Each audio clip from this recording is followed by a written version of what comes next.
Game Theory Class 7 Video 2. In this video we're going to introduce the notion of a rational person and the rational outcome of a game. Let's begin with the definition of a rational person. So, this is an abstract definition, okay?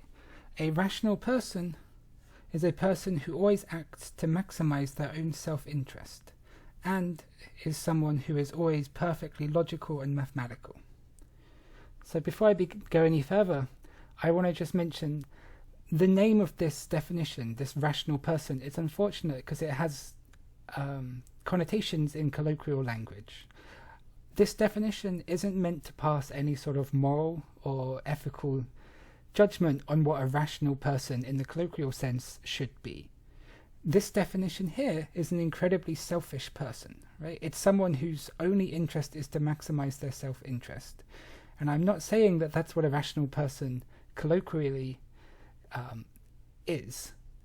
It's just game theorists have adopted this term when studying games, and it's stuck. So this is the term we're going to use. So now I've said that, let's talk about a theorem. So a rational person will always play a strictly dominant strategy if they have one.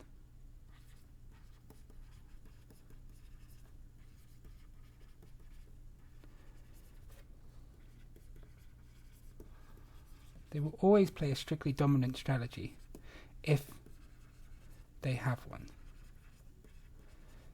And I think this is intuitive and it makes sense based on the definition of a rational person. Because by definition, a strictly dominant strategy is a strategy which is strictly the best thing to do, no matter what your opponent does. So no matter what my opponent chooses to do, my best response is always going to be the same thing. So I'm always going to play that thing. Okay? And part 2 of this theorem says they will never play a strictly dominated strategy.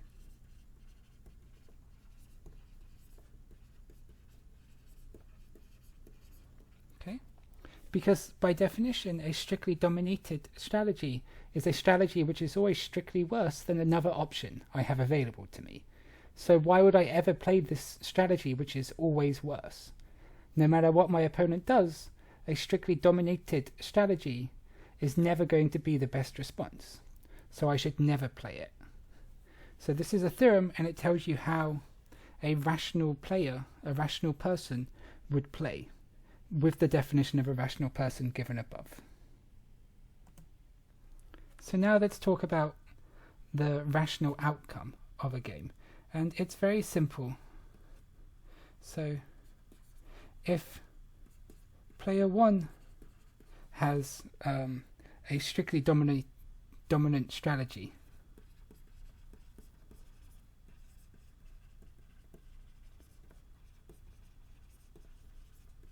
and let's call it A, and player 2 has a strictly dominant strategy,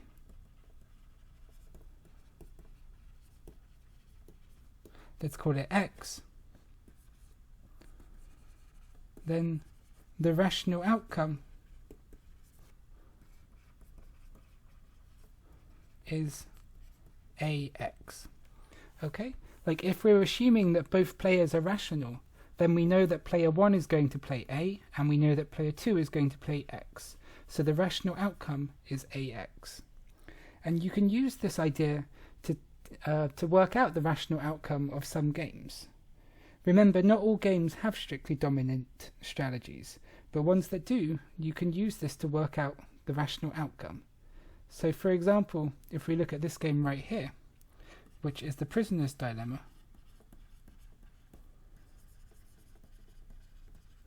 well, remember that for both players, B strictly dominates L. Okay? So B is a strictly dominant strategy.